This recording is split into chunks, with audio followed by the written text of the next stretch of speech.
जी आ गए नहीं रहुआ। हाँ हम तो आ गए हैं, लेकिन आज तो बड़ा तनखा तो मिलल है यार। हाँ तनखा तो मिलल है। लाई हम कसम से कहता नहीं, हम तोहर कसम खाता नहीं। हमर कसम ना खाई, बताइए आप मुंह मार जाए तब। मानसी मानसी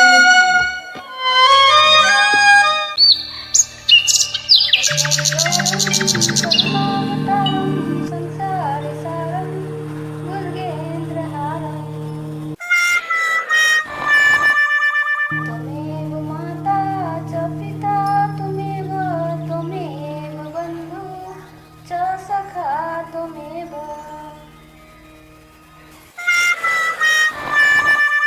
हे तुलसी मैया, पति त परमेश्वर होखेला। यही से हम रउआ से विनती करत तानी कि हमार सुहाग हमेशा बनौले रहो।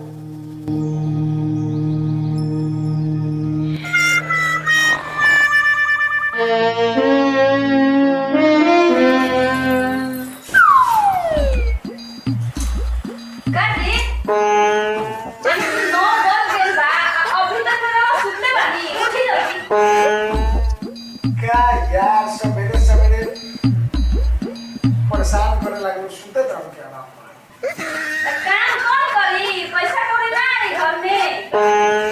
दर्द तेरी के हमेशा काम या पैसे के पीछे भागत रहे, कम से कम चैन से तो सुते था।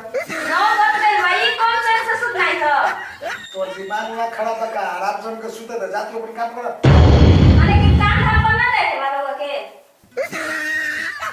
हे भगवान, ये रोज के हमारे घर में नाटक हो रहा बा। जब आराम से चैन से सुती तब न तू आके परेशान करे लगे। चुप जाने रहो ही रहुआ। हम चुपचाप रहे ना गलती रहुआ के बाद 9 बजे तक सुती ले जाऊंगा। अब बोला तानी हमरा पर। इस साला हमरो जिंदगी के सुख चैन छीन गई बा। ठीक बा भाई, हम जा रहल बा। मेहरारू के हुकूमत से नहीं, हम परेशान हो गइल बानी। माने कि काम के न धान के दुश्मन अनाज के जाई। हम काम धान के नहीं की। हां तो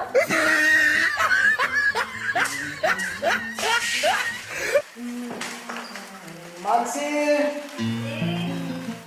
चाय लेके आओ ना। आज के ताजा खबर, पत्नी ने किया पति का मर्डर। गिरना ना बाबा चलते छा। हमने चलते माने चाहिए ना तो दूसरे के चलते चाहिए बाबा। ऐसा नहीं खबर पढ़ल जाला। अंदर में जो लिखल बा उहे ना पढ़ ले बानी। रउआ जान बुझ के पढ़नी। हम जान बुझ के पढ़ लिया, हम क्या लिखल बा सामने हम पढ़ लिए जान बुझ के। कोई कोनो सर फिलर औरत जे अपना मर्द के मर्डर कर दे हो। हां ऐसा कोई ना होला कि कोनो अपना पति के मर्डर कर दी। हां तो आजकल के कौन पत्नी अपना मर्द के पूजा करेगी? हां तो करता ना। हां तो वही से तो पढ़नी है। हमरा बहुत तकलीफ लगा था। अब गलती करी हो तू, आ उल्टा झाड़ी सुनावता हम ना पर। हां रउआ सुती के रउआ ठीक बा भाई, हमसे गलती हो गई। अब हमको माफ करो और जाके दोसर चाय लेके आओ। जा जा तू। हमरा से चाय ना बनी, पिए के बानू तो खुदे बना के पी ले। Oh, no, no, no, no.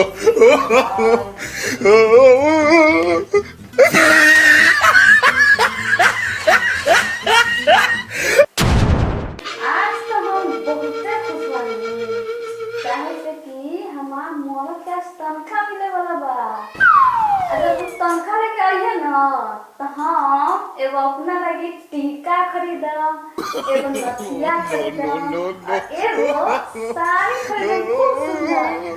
तो चलो तानी जल्दी जल्दी सारा घर के काम कर ले तानी।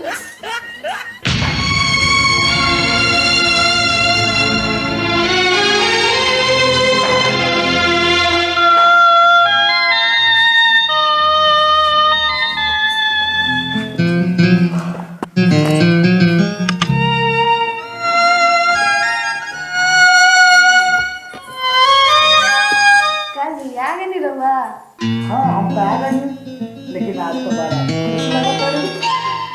तनखा तो मिलल है यार। हाँ तनखा तो मिलल है। लाई बाली कहाँ से आए रउआ जी में? वो बाली no, no, no, no. पैसा है देखो पैसा हमरा पैसा लाई पहले दादी पहले अरे हम कुछ नहीं मालूम जो बात का हम का हम सब जाना तनी रउआ बहाना बनावा तनी हम कसम से कहता नहीं हम तोहर कसम खाता नहीं हमर कसम ना खाई बताइए आप लोग मर जाए तब हमरा लड़का केकरो पिक्चर पर जरूर चलता ओकरे बारे देखा हमरा से कोनो को चक्कर नहीं के हम वैसा आदमी नहीं थी हम सब जाना तनी रउआ भीतरौका है रउआ ओही से देरी में आइल बा बाली कहां से आइल बा हमर विश्वास करो ठीक बा ई रखी अपन बाली आ जेकर बाली बा ना ओकरे लगे जाई हमरा तो नहीं ठीक बा समझली कि ना चाहे जे हो जाए लेकिन हमहू अपना बात मनवाइए करा से अरे हमहू तो जिदिए बानी ना देखो तनी अगर ना मानिए ना तो कुछ अगला और भी करे के पड़ी मानसी का है? अरे अबे तू खुशी आईली बा तो ना रउआ तो ऐसा काम का के आइल बानी ना कि मन करता रउआ के फूल के माला चढ़ा दी हम बहुत बुरा काम कर रहे मनी ना तो छौनी मौगी के पीछे घूमला कोनो अच्छा काम होला का हम माफी चाहता नहीं हमके माफ करो माफ कर दी माफ हमरा तो मन करता कि रउआ के साथे कर दी माने हमरा खातिर तोरा दिल में तनको प्रेम भाव नहीं खे ई तो रउआ के सोचे के ना चाहिए हम तो सोचिए रहल बानी लेकिन तू नहीं खुद सोचो हम सब समझता नहीं लेकिन वो बाली कहाँ से आई देखो हमसे गलती हो गई बा हमके माफ कर दो बस no, no, no, no. ठीक बा राव पहले गलती बा तो माफ करो तानी लेकिन हमारे एगो शर्त है सर हां एगो माफ कइल बा ऊपर से एगो शर्त आ गई का शर्त माने कि ना हम माने जरूर माने हमरा ना एगो अच्छा बढ़िया साड़ी लेके आई साड़ी इतना छोट बा ठीक बा जरूर ले जा कुछ देर में हम लेके आ जाएंगे ठीक बा हम मार्केट जाते हैं ठीक बा जाए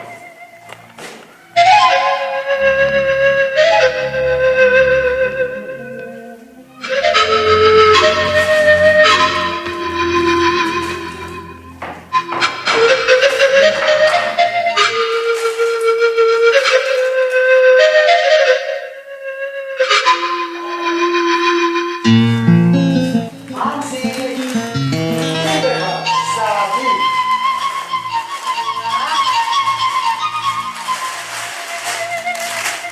अरे वाह कितना सुंदर साड़ी बा का जी